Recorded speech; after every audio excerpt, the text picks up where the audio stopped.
안녕하세요. 저는 평범한 60대 남자입니다. 썰밤 채널 초창기부터 구독했던 오랜 팬인데요. 이렇게 사연을 보내는 건 처음이네요. 날이 쌀쌀해져서 그런가 부쩍 옛날 생각이 많이 나서 말이죠. 사실 저는 한번 결혼에 실패한 아픔이 있어요. 이혼 사유는 글쎄요. 많은 원인이 있었지만 가장 큰 건 전처가 다른 남자의 아이를 가졌기 때문이겠죠. 그렇다고 전처가 상간남과 파렴치하게 바람을 피웠냐 하면 그건 또 아닌데요. 도대체 무슨 소리를 하는 건지 궁금하시죠? 지금부터 여러분에게 용기를 내서 제 과거를 속 시원하게 털어놔 볼게요. 마지막에 충격적인 반전도 숨겨져 있으니 꼭 끝까지 들어주세요. 저는 어릴 때 사고로 부모님을 잃고 보육원에서 자랐어요. 흔히 말하는 천의 고아였다고나 할까요? 비록 성인이 될 때까지 어느 가정에도 입양되지 못했지만 그래도 외롭진 않았어요. 제겐 형제나 다름없는 보육원 동기 민석이가 있었거든요. 민석이는 저보다 반년 빨리 들어온 동갑내기 친구였고요. 저와 마찬가지로 고아였어요. 태어나자마자 버림받아 부모 얼굴도 모른 채 컸다고 하더군요. 어린 나이인 만큼 그런 상황에서 삐뚤어질 법도 한데 민석이는 참 정의롭고 착했어요. 사실 제가 어릴 땐 체구도 또래보다 한참 작고 생긴 것도 어리버리하게 생겨서 괴롭힘을 많이 당했거든요. 툭하면 같은 학교 남자애들이 시비를 걸고 때리기 일쑤였죠. 그때마다 짠 하고 나타나 저를 구해줬던 게 민석이었어요. 본인도 덩치만 컸지 싸움이라곤 해본 적도 없으면서 제가 맞고 있으면 불이 나게 달려와 막아줬죠. 결국 끝은 대부분 둘이 같이 흠씬 얻어맞는 거였지만요. 그래도 곁을 지켜주는 민석이가 있어서 든든했어요. 제가 홍역으로 몸살을 앓을 때도 고등학교 때 짝사랑했던 여자아이한테 매몰차게 차였을 때도 제 옆엔 늘 민석이가 있었죠. 언젠가부터 민석이는 제게 친구 그 이상이 돼갔어요. 피는 한 방울도 안 섞였지만 가족이나 다름없었다고 할까요? 아마 그건 민석이 역시 마찬가지였을 거예요. 보육원 졸업 후 저희는 당연하다는 듯이 함께 살기 시작했어요. 나라에서 받은 독립지원금을 합쳐 작은 투룸을 구했죠. 당장 먹고 살 길이 급해 저는 작은 제조회사에 들어갔고요. 민석이는 이태리 레스토랑에서 주방 보조로 일하기 시작했네요. 민석이가 다른 건 몰라도 음식 솜씨 하나만큼은 기가 막혔거든요. 미각도 예민해서 뭘 먹으면 재료로 뭐가 들어갔는지 귀신같이 맞추곤 했죠. 덕분에 민석이는 일한 지 몇 년 안 돼 바로 셰프로 승진했고요. 30쯤엔 바짝 모은 돈으로 자기 가게를 차리는 쾌거를 이뤘네요. 당시 경기가 워낙 어려워서 자영업자들이 줄줄이 도산하던 시기였어요. 잘 나가나 싶었던 민석이 레스토랑도 휘청거리기 시작했죠. 월 1,000도 거뜬하던 매출이 반에 반토막이 났으니까요. 고민 끝에 민석이는 이태리 레스토랑을 접었어요. 그리고 같은 자리에서 뜬금없이 매운 라면과 김밥을 팔기 시작했죠. 모두가 미쳤다고 했어요. 저도 말렸고요. 근데 이게 웬걸. 얇은 유리 지갑으로 고생하던 회사원들이 앞다퉈 민석이네 가게로 몰려들기 시작했어요. 손님은 다시 바글거리는데 인건비와 재료비가 크게 줄었기 때문일까요? 이태리 레스토랑을 운영하던 때보다 순수익이 훨씬 더 커졌다고 하더군요. 그뿐만이 아니었어요. 업종을 바꾼 지 약 1년 만에 민석이 가게가 운 좋게 텔레비전 방송에 가성비 맛집으로 소개가 됐고요. 그 다음 날부턴 훨씬 더 많은 손님들이 몰려들기 시작했죠. 가게 입구 밖으로 긴 대기줄까지 생겨났을 정도였네요. 장사 수완이 좋았던 민석이는 그 흐름을 놓치지 않고 바로 프랜차이즈 사업을 시작했어요. 저희 고향을 중심으로 분점이 여러 개 생겼고요. 나중에는 서울에 있는 유명 백화점에도 가게가 들어갔죠. 민석이가 벌어들이는 돈도 기하급수적으로 많아졌어요. 저는 당사자가 아니라 잘은 모르지만 그 돈을 미천 삼아 부동산이며 주식 같은 재테크도 열심히 한 모양이더라고요. 민석이는 저희 동네에서도 제일 땅값 비싼 노른자 땅이 있는 아파트를 한 채 샀고요. 제게 앞으로도 계속 같이 살자 하면서도 월세는 한 푼도 받지 않았어요. 뿐만 아니라 기타 관리비며 식비 같은 것도 당연하다는 듯이 자기 혼자 다 부담했죠.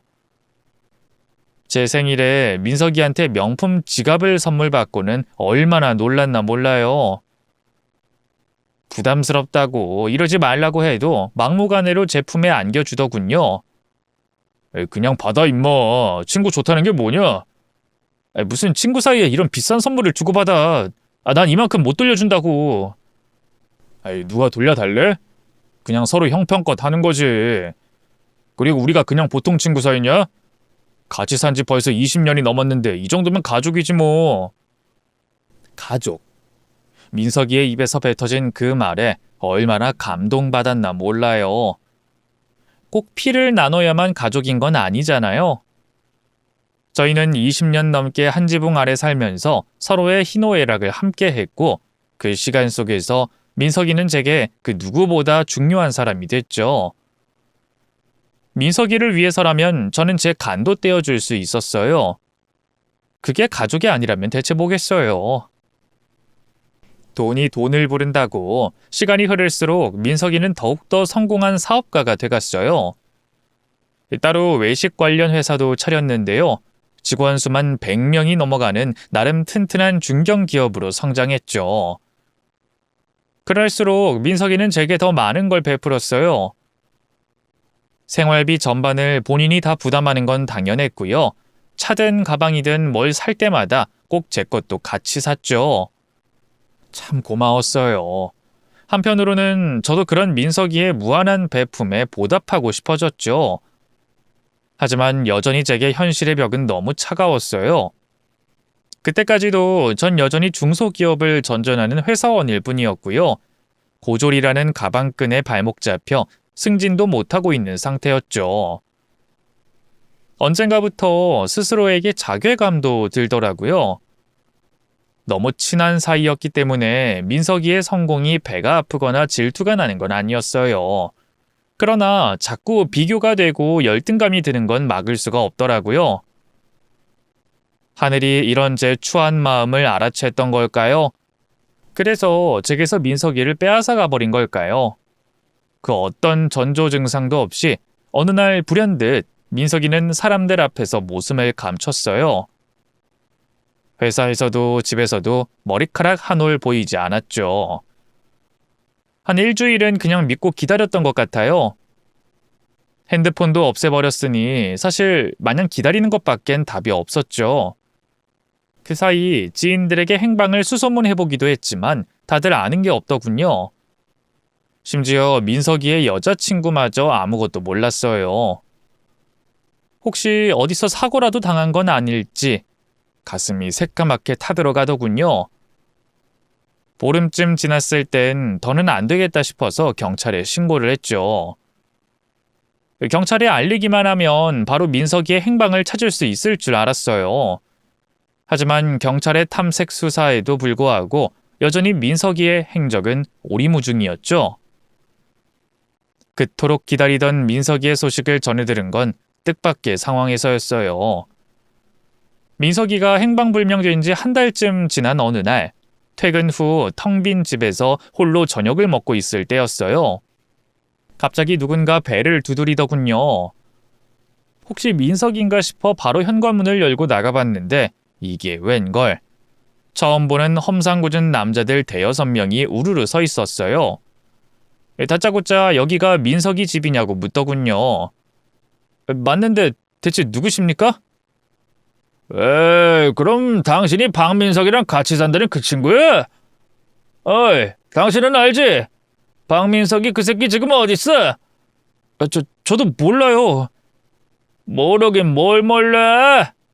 얘들아, 집안 구석구석 다 뒤져봐. 돈이 될 만한 건 다 챙기고 그 새끼 행방 알 수 있을 만한 것도 다 확인해. 우두머리 격으로 보이는 사내의 명령에 사람들이 우르르 집 안으로 들어왔어요. 그리고 닥치는 대로 집안을 뒤지기 시작했죠. 도대체 누구냐고 경찰을 부르겠다고 하니 남자는 코웃음을 치더군요. 그래, 부를 테면 어디 불러봐. 남의 돈 떼어먹은 게 누군데. 경찰 와봤자 불리한 건 당신이랑 박민석 그 새끼라고. 그게 무슨 소리입니까? 민석이가 당신들 돈을 떼어먹었다는 겁니까? 그래. 그 친구라면서 아무것도 모르는구만. 그 새끼가 직원한테 뒤통수 맞아서 당장 회사 넘어가게 생겼다고. 나한테 사정하면서 돈 2억이나 빌려갔단 말이야. 꼬박꼬박 이자 내겠다더니만 한두 달인가 이자 내다 그대로 잠수를 타버렸네. 내가 빡이 찬차. 알고 보니 민석이가 믿었던 직원이 회사 돈을 횡령해 해외로 도주한 모양이더라고요. 민석이는 회사가 도산하는 걸 막기 위해 전 재산을 처분하고 그것도 모자라 사채에까지 손을 댔더군요. 그리고 불어나는 빚을 감당할 수 없게 되자 잠적해버린 거였어요. 저한텐 한마디 말도 않고 말이죠. 사채업자들은 그렇게 집을 엉망진창으로 만들어 놓고 떠나버렸어요. 그리고 그 집도 얼마 안가 빚 때문에 경매로 넘어가 다른 사람한테 팔려버렸죠. 졸지에 집을 잃어버린 저는 모아뒀던 저금으로 작은 월세방을 구했어요. 그리고 계속해서 민석이의 행방을 수소문했죠. 민석이가 원망스러웠어요. 어쩜 그렇게 큰일을 겪으면서도 제겐 말 한마디 하지 않았는지, 내가 그렇게 의지가 안 됐는지 서운하면서도 배신감이 들었죠. 하지만 그런 감정도 하루 이틀이지 그렇게 1년, 2년, 3년, 민석이는 5년이 넘도록 제 앞에 모습을 드러내지 않았어요. 배신감은 걱정으로, 걱정은 또 체념으로, 그렇게 저는 조금씩 제 안에서 민석이의 존재를 지워갔습니다. 몰랐는데 실종 신고가 들어가고 5년 이상 시간이 흐르면 실종 선고라고 해서 일종의 사망 처리가 내려지더군요. 즉, 민석이는 완전히 죽은 사람이 된 거예요. 장례를 치를 수도 없고 그렇다고 영영 기다릴 수도 없고 형제나 다름없는 친구를 그렇게 보내고 나니 삶이 지옥 같아지더군요. 그나마 죽지 않고 버틸 수 있었던 건 저와 똑같은 아픔을 겪고 있는 동지가 존재하기 때문이었어요. 바로 민석이의 여자친구 혜진이었죠. 원래 혜진이와는 가끔 민석이를 끼고 얼굴만 몇 번 보고만 사이였는데요. 민석이 행방을 찾는 과정에서 자주 연락하다 보니 많이 친해졌어요. 친구였던 저도 이렇게 힘든데 혜진이는 오죽할까 싶더라고요. 실제로 혜진이는 민석이가 행방불명된 뒤로 완전히 폐인처럼 살았어요. 그래도 한 2, 3년간은 전국 방방곡곡을 다니면서 민석이의 행방을 수소문했는데요. 나중엔 그마저도 포기하고 방구석에 틀어박혀 울기만 했죠. 이대로는 정말 큰일 나겠다 싶어서 그런 혜진이를 끌고 억지로라도 여기저기 쏘다녔어요. 혜진이는 누가 민석이 여자친구 아니랄까봐 먹는 걸 참 좋아했거든요. 하루는 제가 찾아갔더니 형철씨, 민석씨 그렇게 사라지고 나서 우리 둘 다 사는 게 아니잖아. 근데 웃긴 게 요즘 그렇게 가을 전어가 먹고 싶다? 전남에 전어 진짜 맛있게 하는 집이 있는데 민석씨가 거기 진짜 좋아했거든. 나도 이런 내가 정말 싫은데 그 전어가 너무 먹고 싶어. 먹고 싶으면 먹으러 가면 되지. 가을 되면 같이 먹으러 가자. 응? 민석씨는 어디서 뭘 하고 있는지도 모르는데. 아니, 사실 죽었을 거야. 죽었을 텐데 내가 어떻게 밥을 먹어. 염치도 없이. 그게 염치랑 무슨 상관이야. 민석이 죽었다고 너도 같이 따라 죽을 거야? 산 사람은 살아야지. 너 며칠째 물 한 모금 안 먹고 있잖아. 또 먹고 싶은 거 없어? 너 돈가스 좋아한다며. 그거 사다 줄까? 그렇게 먹을 걸로 혜진이를 유혹해 살게 했어요. 겨울엔 눈을 맞으며 따끈따끈한 붕어빵을 먹었고요. 봄에는 벚꽃을 보며 도시락을, 여름엔 바닷길 드라이브를 한 뒤 조개 칼국수를 먹었죠. 우리나라에 사계절이 존재하고 제철 음식이 있다는 게 그때만큼 다행인 적이 없더군요. 동병상련의 아픔 때문일까요? 시간이 흐를수록 저희 둘 사이엔 묘한 기류가 흘렀어요. 저도 혜진이도 분명히 서로를 이성으로 의식하고 있었죠. 이루어져서는 안 될 사이라고 생각했어요. 혜진이는 민석이의 여자친구였던 사람이니까요. 하지만 이 마음이란 게, 좋아하는 감정이란 게 스스로 컨트롤할 수가 없는 거잖아요. 혜진이가 민석이를 잊고 싶은 마음에 선을 봤다는 걸 알게 된 어느 날, 저는 결국 폭발하고 말았어요. 혜진이를 붙잡고 사랑한다고, 다른 남자랑 결혼 같은 거 하지 말라고 엉엉 울었죠. 너도 내 마음 다 알고 있잖아. 내가 너 좋아하는 거, 여자로서 사랑하는 거. 그리고 혜진이, 너도 나랑 같은 마음 아니었어? 난 아니야, 형철씨. 그렇게 생각해 본 적 한 번도 없어. 거짓말하지 마. 내 눈 똑바로 보고 다시 말해봐. 정말 날 조금도 사랑하지 않아? 혜진이는 차마 제 얼굴을 바라보지 못했어요. 어느새 혜진이의 눈에도 눈물이 그렁그렁했죠. 우리 더는 안 돼, 형철씨. 세상 사람들 다 이어줘도 우리 두 사람은 그러면 안 되는 거잖아. 민석씨가 있는데. 민석이가 어딨어. 그 자식은 이미 죽었어. 나쁜 자식이 우리한테 말도 없이 떠나버렸고 결국 죽어버린 거라고. 안 그랬으면 진작 나타났어야지. 연락이라도 한 통 줬어야지. 나도 민석씨가 이미 이 세상에 없는 사람이라고 생각해. 벌써 10년이 다 돼가니까. 그치만 그렇다고 해서 우리 두 사람이 이어질 수는 없는 거잖아. 그럼 우린 평생 민석씨 그림자 아래 갇혀 살 거야. 지옥 속에서 살 거라고. 너와 함께라면 난 그게 지옥이라고 해도 상관없어. 아니, 거기가 정말 지옥일까? 민석이를 평생 추억하며 사는 게 왜?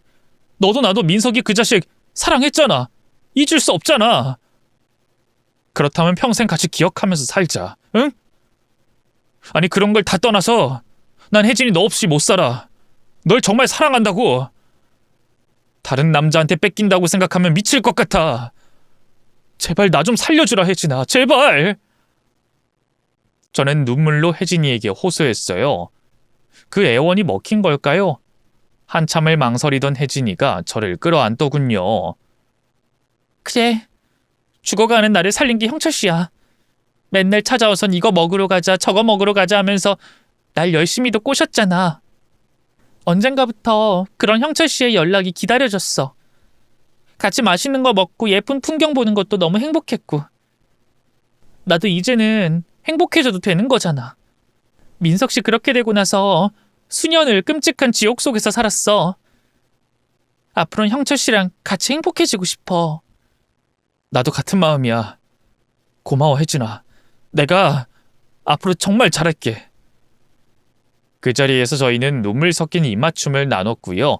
그렇게 연인 사이가 됐어요. 둘 다 나이가 있었던지라 사귄 지 1년쯤 됐을 땐 바로 결혼식을 올리고 부부 사이가 됐죠. 결혼 생활은 참 행복했어요. 아내는 결혼하자마자 임신 준비로 회사를 그만뒀는데요. 집에 돌아오면 따뜻한 밥을 지어놓고 저를 환대해줬죠. 더 이상 텅 빈 집에서 홀로 잠들지 않아도 된다는 게 이루 말할 수 없는 충실감과 만족감을 줬네요. 성향이 비슷했던 저희는 그 흔한 부부싸움 한 번 한 적이 없네요. 처갓집에서도 다 죽어가는 아내를 살린 게 저라면서 진심으로 저를 아껴주셨어요. 고아에 가진 거 없는 저를 대단한 사위인 양 지켜 세워주셨죠. 정말 얼마나 감사했나 몰라요. 유일한 고민거리가 있다면 아이가 생기지 않는다는 거였는데요. 어느 정도 예상했던 일이긴 했어요. 아내도 저도 이미 40줄에 접어든 나이였기 때문에 자연 임신은 쉽지 않을 거라 생각하고 있었거든요. 그래서 난임병원을 다니면서 시험관을 준비하기로 했는데 이게 웬걸 뜻하지 않은 불행이 찾아오고 말았습니다. 바로 더 넓은 집으로 이사를 준비하다 부동산 중개인에게 사기를 당한 거였죠. 집주인이라고 해서 그런 줄 알고 매매 계약을 진행했는데 알고 보니 그 사람은 그냥 중개인일 뿐 집주인은 따로 있었지 뭡니까? 집주인이란 사람이 연락 와서 왜 월세를 안 보내냐고 했을 때 눈앞이 캄캄해지더군요. 알고 보니 그 망할 사기꾼이 진짜 집주인과는 월세로 계약을 체결했고요. 제가 건넨 돈은 그대로 들고 튀어버린 거예요. 경찰에 신고도 해봤지만 잡기 힘들 거라고 하더군요. 그 2억 남짓한 돈이 저희 부부의 전 재산이었어요. 심지어 절반 넘게는 은행 빚이었죠. 무너져버린 저를 일으켜 세워준 건 다름 아닌 아내였어요. 여보 괜찮아. 이미 벌어진 일 뭐 어쩌겠어. 그냥 인생 공부한 셈 치고 우리 다시 바닥에서부터 열심히 하자. 나도 임신 미루고 다시 일 시작할게. 둘이 벌면 그깟 1억 금방 갚을 거야. 조금 더 열심히 일하면 다시 돈 모아서 집도 살 수 있을 거고. 그게 말이 쉽지. 우리가 그 1억 마련하는 것도 얼마나 오래 걸렸는데. 괜찮아. 돈 좀 없으면 어때? 내 옆에 당신이 있고 당신이 내 옆에 있는데. 난 그거면 돼. 당신도 그렇지 않아? 우린 이미 소중한 사람을 한번 잃어봤잖아. 누구를 말하는 건지 단박에 알 수 있었어요. 그러자 새삼 아내가 제 곁에 있다는 사실이 더없이 감사하더군요. 어떤 어려움이든 헤쳐나갈 수 있을 것 같은 용기가 생겼죠. 당장 길거리에 나앉을 판이라 일단 작은 월세방을 구했어요. 사기당한 그 집은 월세로 살기엔 너무 비쌌거든요. 그리고 아내는 전에 일하던 경력을 살려 작은 회사에 격리로 취업했고요. 저도 매일 야근을 불시하며 열심히 일했죠. 그러던 어느 날이었어요. 전날에도 야근을 했던 터라 너무 피곤해서 점심시간에 대충 밥을 먹고 자리에서 졸고 있었는데요. 갑자기 회사 동료가 다가와 말을 걸더군요. 대충 받아주고 끝내려고 했는데 글쎄 회사 동료가 너무나 충격적인 말을 하는 게 아니겠어요. 김대리, 재수씨 임신한 거 왜 얘기 안 했어? 그동안 계속 애기 갖고 싶어 하더니 드디어 축하해 진짜. 동료의 얘기를 듣는데 어안이 벙벙했어요. 뭐라고 반응해야 할지 몰라 멍하니 쳐다만 보자 동료가 아차하는 표정으로 어쩔 줄 몰라 하더군요. 뭐야? 김대리 설마 몰랐어? 갑자기 그게 무슨 말이야? 우리 집사람이 임신했다고? 아니요. 어제 연차 내고 우리 와이프랑 같이 병원 다녀왔거든. 근데 거기서 재수씨 봤어. 그게 정말이야? 다른 사람이랑 헷갈린 거 아니고? 아니요. 그때 집들이 때 한 번 봤잖아. 내가 사람 얼굴 하나는 기가 막히게 기억한다고. 그리고 병원 데스크 간호사가 임산부 수칙 이런 걸 알려주고 있었어. 인사하려다가 겨우 한 번 봤을 뿐인데 부담스러워할 것 같아서 그냥 김대리 통해서 축하만 하려고 했지. 난 당연히 김대리도 알 거라고 생각했는데. 어제 처음 병원 가서 확인했나 보지? 오늘 자네한테 말하려고 한 것 같은데 내가 괜히 김새게 했네. 미안해서 어떡해. 아니야, 괜찮아. 그 집사람한텐 몰랐던 척하면 되지. 어쨌든 축하해줘서 고마워. 뜻하지 않게 아내의 임신 소식을 알게 되니 당황스러운 한편 너무나 기뻤어요. 이 상황이 상황인 만큼 걱정되는 게 많았지만 그래도 그토록 기다려왔던 아기였으니까요. 돈이야 제가 주말에 대리운전을 해서라도 더 벌면 되는 거다 생각했죠. 빨리 집에 달려가 확인하고 싶은 마음에 도무지 일이 되지 않았어요. 6시 땡 치자마자 바로 집으로 달려갔네요. 그리고 아내가 어서 임신 사실을 고백하길 기다렸죠. 하지만 아내는 평소와 다름없는 태도로 저를 대했어요. 밥을 먹을 때도, 거실에서 텔레비전을 볼 때도, 함께 잠자리에 들 때도 아무 말이 없었네요. 결국 견디다 못한 제가 먼저 입을 열었어요. 여보, 뭐 나한테 할 말 없어? 할 말? 없는데? 태연해 보이는 아내의 태도에 혼란스러워졌어요. 아, 그래? 진짜 할 말 없어? 없다니까? 갑자기 왜 그래? 아니, 그게 우리 회사 박상식 대리 알지? 그 친구가 오늘 당신을 병원에서 봤다고 해서. 병원이라고 하면 산부인과. 당신 임신한 거 아니야? 그러자 아내의 표정이 순식간에 어두워졌어요. 생각지 않은 반응에 당황스러워 아내의 어깨를 감쌌죠. 왜 그래 여보? 임신 아닌 거야? 내가 괜히 설레발 친 건가? 아니야. 임신 맞아. 이제 6주 됐대. 진짜? 근데 왜 나한테 말 안 했어? 좀 더 안정기에 접어들면 말하려고 한 거야? 아니면 우리 상황 때문에? 집사기 당하고 이래저래 힘든 상황이니까? 아니야 여보. 그게 아니라. 말끝을 흐리던 아내가 갑자기 와락 울음을 터뜨렸어요. 놀란 제가 달래려 하자 밀쳐내고는 너무나 충격적인 고백을 했죠. 내 뱃속의 아이, 당신의 아니야. 미안해 여보. 그 순간 망치로 뒤통수를 한 대 얻어맞은 것 같은 얼얼함이 전신을 강타했어요. 아내가 무슨 말을 하는 건지 도무지 이해할 수가 없었죠. 그게 무슨 말이야? 당신 뱃속에 있는 애가 내 애가 아니라니. 미안해 여보. 정말 너무 미안해. 미안하다는 말만 하지 말고 설명을 해보라니까? 그게 무슨 말이냐고. 당신이 다른 남자랑 바람이라도 피웠다는 거야? 아내가 무슨 말도 안 되는 소리냐면서 펄쩍 뛰길 바랬어요.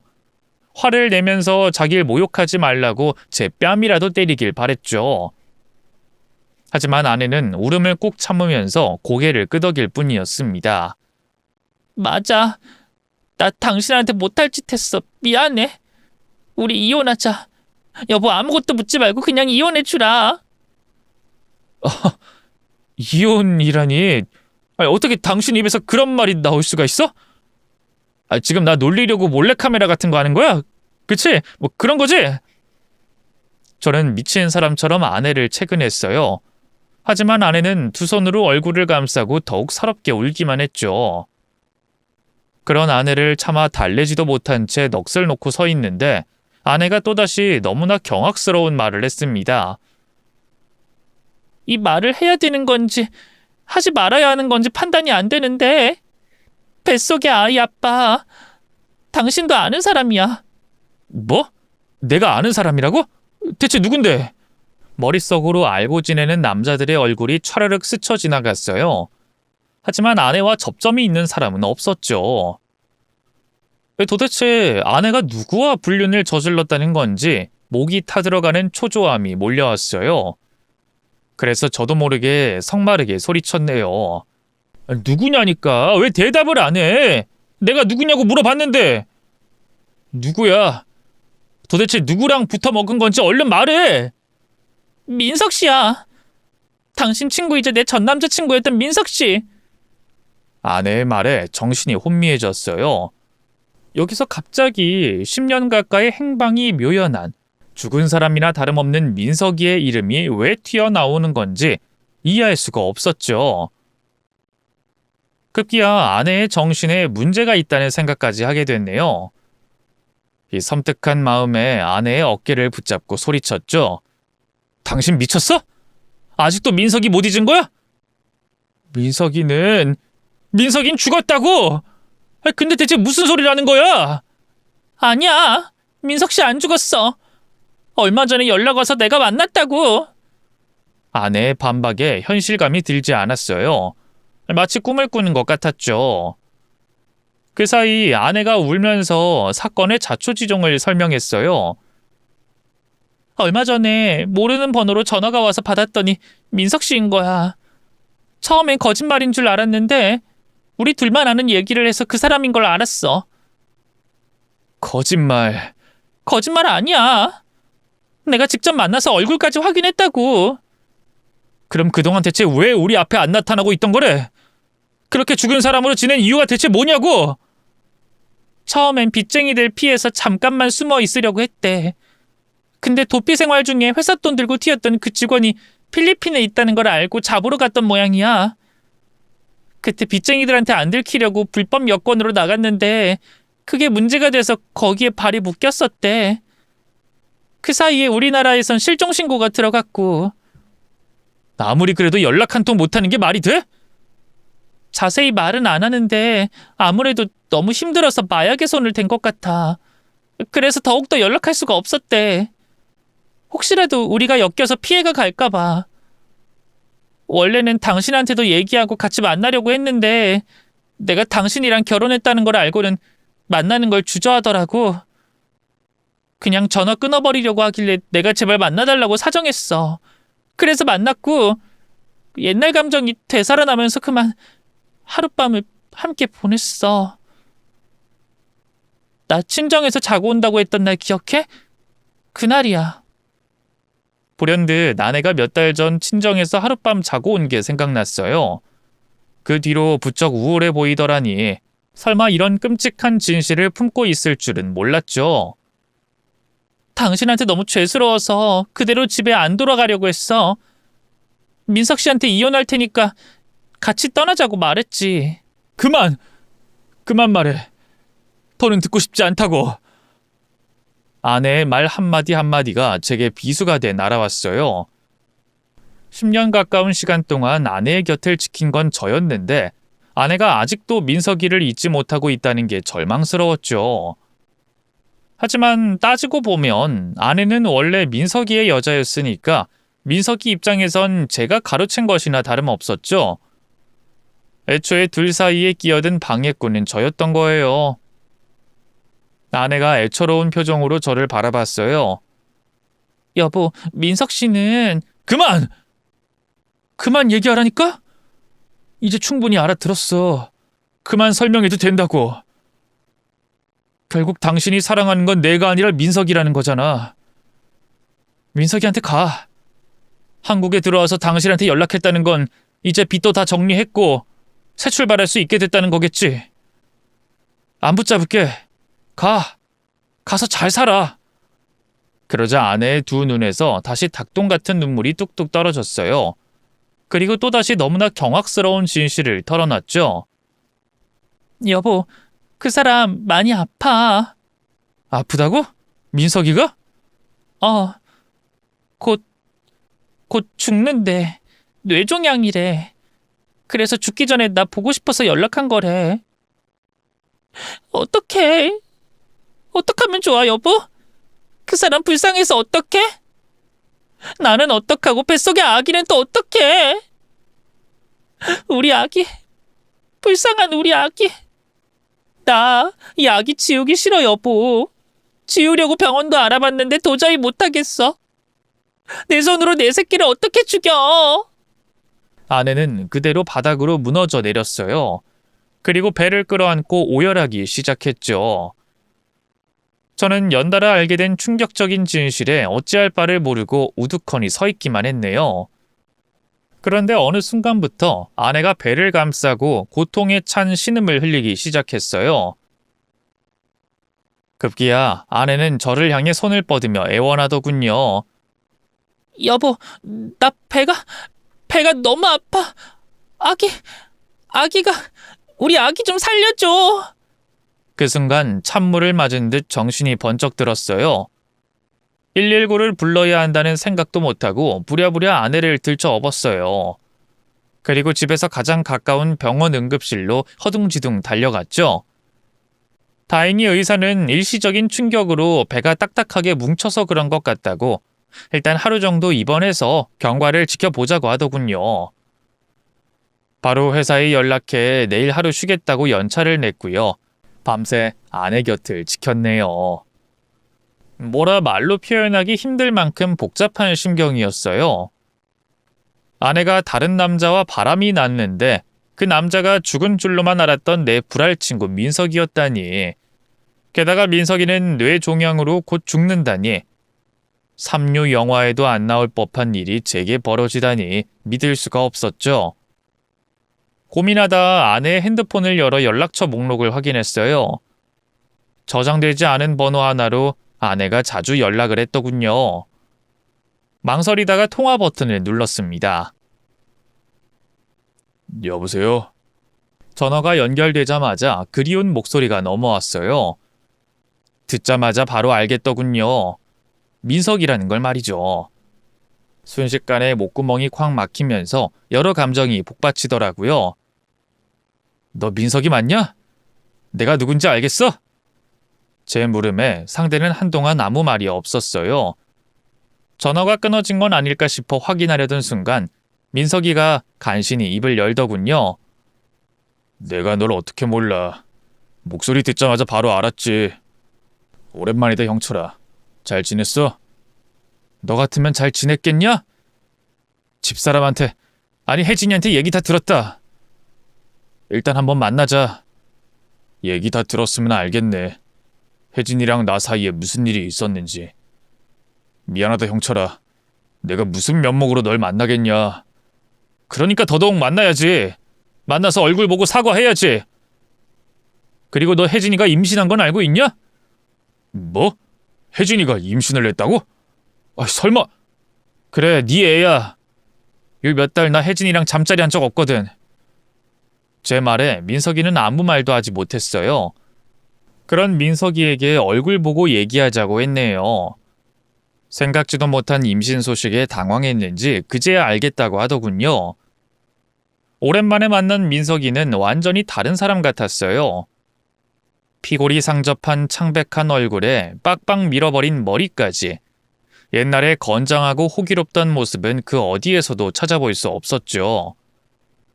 저를 보자마자 두 무릎을 꿇고 사죄부터 하더라고요. 미안하다 형철아.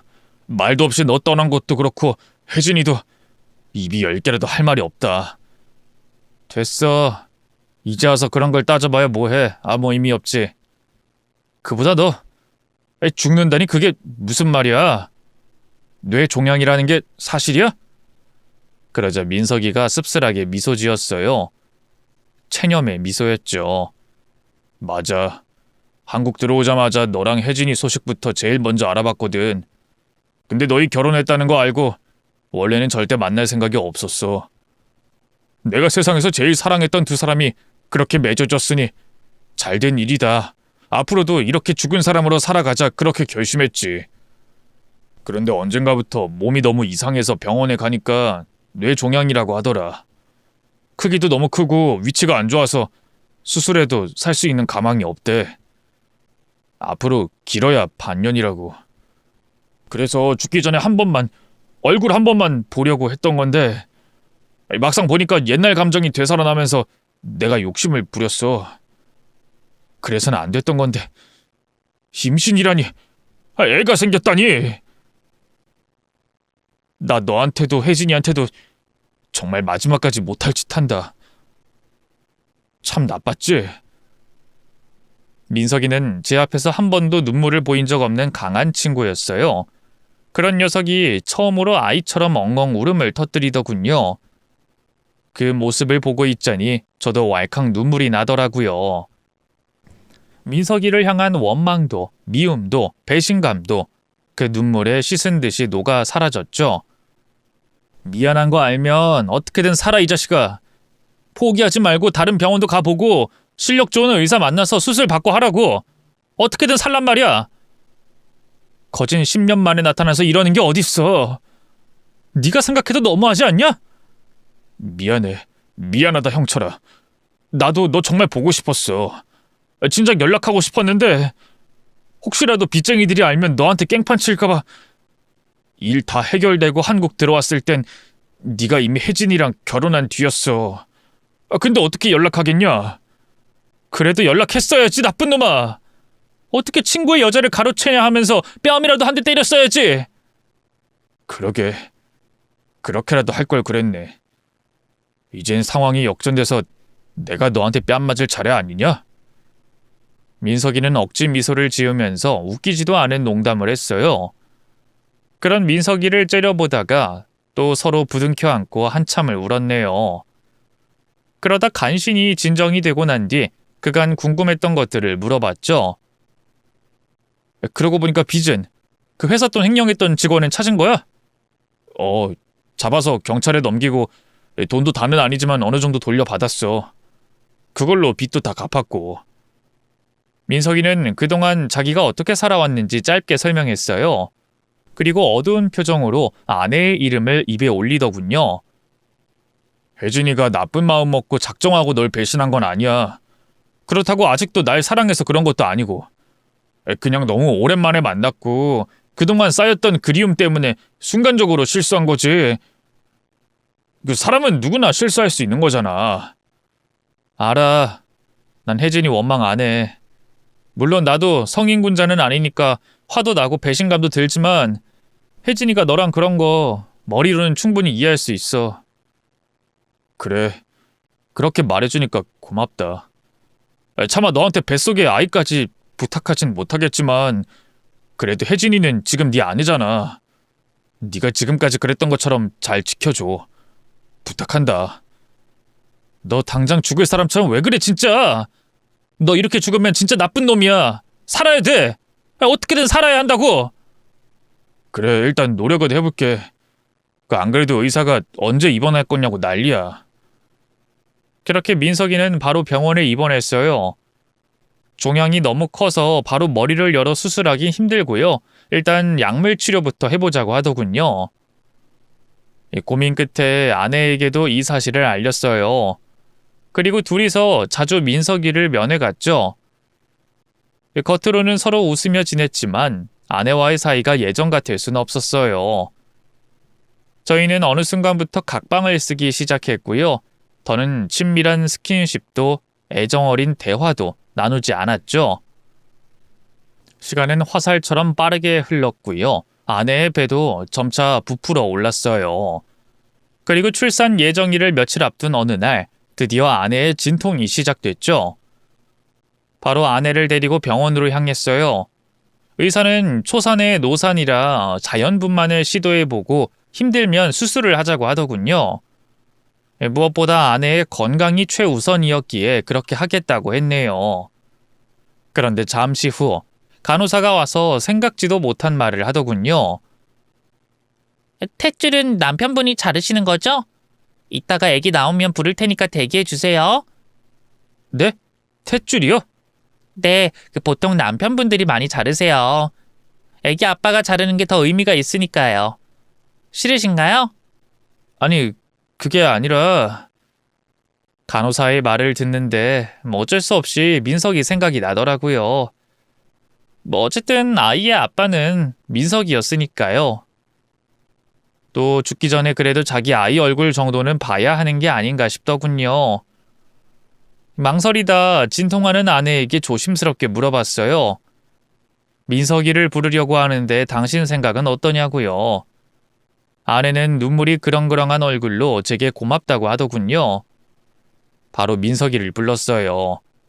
처음엔 자기가 왜 가냐고 안 오려고 하더군요. 안 오면 가만두지 않을 거라고 당장 튀어오라고 몇 번이나 체근한 후에야 알겠다고 하더라고요. 다행히 그쯤에 몸 상태가 많이 나쁘지 않았거든요. 병원의 사정을 설명하니 잠깐 외출 허가를 내줘서 올 수 있었죠. 병원에는 민석이를 아내의 남동생이라고 소개했어요. 그리고 아내와 워낙 각별했던 사이라 그런데 이따 탯줄 자를 때 같이 들어가도 되냐고 물어봤죠. 다행히 별 의심 없이 그러라고 하더군요. 대기실에서 초조하게 기다리기를 서너 시간, 마침내 간호사가 안으로 들어오라고 하더군요. 아직도 기억에 생생해요. 민석이와 함께 분만실 안으로 들어가던 그 순간이 말이죠. 수술복을 입은 의사와 간호사들 사이에 힘없이 누워있던 아내와 갓 태어난 작은 생명체까지 모든 게 꿈만 같았네요. 민석이와 함께 가위를 들고 탯줄을 잘랐어요. 그리고 아내에게 고생했다고 얘기한 뒤 다시 분만실 밖으로 나왔죠. 기분이 너무 이상하더라고요. 자꾸만 이유를 알 수 없는 눈물이 흘러나왔죠. 그건 민석이 역시 마찬가지였어요. 한참 그렇게 서로 모른 척하며 얼마나 울었을까요? 민석이가 갑자기 제게 다가오더군요. 형철아, 내가 너한테 무슨 말을 할 수 있겠냐. 미안하고 고맙고 그렇다. 민석이는 차마 제 얼굴을 쳐다보지도 못했어요. 죄인처럼 고개를 푹 숙인 채 벌벌 떨기만 했죠. 하지만 제가 뭐라고 민석이를 탓하겠어요. 애초에 아내는 민석이의 여자친구였는걸요. 친구가 없는 틈을 타 빼앗은 건 저였죠. 바보같이 친구가 죽을 병에 걸린 줄도 모르고. 그래서 친구의 어깨를 감싸 안으며 말했네요. 나야말로 미안하다. 조금만 더 기다릴걸. 그랬으면 우린 계속 친구였을 텐데. 됐어. 다 내가 자초한 일이지. 넌 내가 죽은 줄로만 알았잖아. 그리고 우린 여전히 친구야. 알겠으니까 너 꼭 살아야 돼. 너 이제 애기 아빠잖아. 너 수술 잘 끝나면 나 혜진이랑 바로 이혼할 거야. 그럼 너 혜진이랑 둘이 재혼을 하든 뭘 하든 셋이 지지고 볶고 잘 살아봐. 혜진이랑 함께 했던 세월이 내가 더 긴 거 알지? 혜진이 내가 아니라 널 사랑하는 거 맞아 임마. 그러니까 저 애도 낳은 거라고. 형철아, 내가 정말 살 수 있을까? 당연하지. 너 네 아들 봤지? 저 조그마한 걸 두고 눈이 감기겠냐? 제 말에 민석이는 울다가 픽 웃었어요. 그리고는 무슨 수를 써서든 살겠다고 고맙다고 말했죠. 하지만 하늘도 참 무심하시죠. 그로부터 2달 뒤 뇌종양으로 투병하던 민석이는 끝내 숨을 거두고 말았어요. 민석이도 저와 마찬가지로 가족 하나 없는 천의 고아였기에 자연스럽게 상주는 제가 하게 됐죠. 아내도 그 곁에서 함께 자리를 지켜줬네요. 갓 태어난 아이는 장모님이 맡아주셨죠. 삶이란 게 뭐고 죽음이라는 게 뭔지 참 이루 말할 수 없을 만큼 허망하더라고요. 그렇게 장례식이 마무리되고 일주일쯤 흘렀을까요? 갑자기 웬 낯선 남자에게서 연락이 왔어요. 누군가 했더니 민석이가 생전에 고용한 변호사라고 하더군요. 변호사님이 저한테 왜... 고인분이 김영철 씨랑 임혜진 씨 두 분께 유언장을 남긴 게 있어서요. 한번 만나 뵙고 설명드리고 싶은데 언제 시간 되십니까? 민석이가 남긴 유언장이라니. 얼떨떨한 심정으로 아내와 같이 변호사를 만났어요. 그리고 너무나 충격적인 사태를 맞닥뜨리게 됐죠. 글쎄 민석이가 저희 앞으로 20억이 넘는 유산을 남겨놓고 떠났지 뭐예요. 회사 돈 횡령했던 직원을 잡은 건 알고 있었지만 이렇게 재산이 많을 줄은 꿈에도 몰랐거든요. 알고 보니 필리핀에서도 계속해서 다른 사람 명의로 사업을 했다고 하더군요. 이렇게 큰 돈은 받을 수 없습니다. 전 겨우 민석이 친구일 뿐인데. 겨우 친구가 아니죠. 고인의 유일한 친구분이신데 형제나 다름없는 사이라고 들었습니다. 고인분이 그 부동산 같은 덩치 큰 재산은 대부분 다 정리하고 사회에 환원하셨고요. 남은 재산은 김영석 씨랑 그 아내분한테 똑같이 나눠달라고 말씀하셨습니다. 자기가 유일하게 사랑했던 두 사람이 꼭 행복했으면 좋겠다고 하시면서요. 변호사의 말을 듣는데 눈물이 왈칵 나더군요. 그건 함께 온 아내 역시 마찬가지였죠. 그렇게 저희 부부는 민석이가 남긴 재산을 상속받았고요. 부동산 사기를 당하면서 생긴 빚도 전부 갚을 수 있었어요. 하지만 경제적으로 여유가 생겼다고 해서 행복해진 건 아니었어요. 민석이를 그렇게 보내고 저희 부부는 한동안 참 힘들었어요. 그리고 어느 정도 고인에 대한 감정이 정리된 후 자연스럽게 이별하게 됐죠. 아내는 마지막까지 제게 미안하다면서 고개를 숙였지만 사실 누구의 잘못이라고도 할 수 없는 일 아니겠어요? 저는 여전히 아내를 사랑했지만 아내만큼이나 사랑했던 친구를 생각하면 차마 아내와 계속 같이 살 수가 없더라고요. 그렇게 아내마저 떠나보낸 후 한동안 폐인처럼 살았던 것 같아요. 회사도 때려쳐버렸고요. 집에 틀어박혀 하루 종일 술만 퍼마셨죠. 그렇게 한 1년을 허송세월로 보냈을까요? 문득 하늘에 있는 민석이를 생각해서라도 이렇게 살면 안 되겠다는 생각이 들더라고요. 그래서 용기를 내 새 인생 살아보자 결심했죠. 덕분에 현재 저는 누구보다 행복하게 잘 살고 있습니다. 친구에게 받은 유산으로 장사를 시작했는데요. 그게 생각보다 잘 풀려서 지금은 버는 돈만 월 1,000이 넘고요. 제 명의로 된 집과 건물도 여러 채 갖게 됐어요.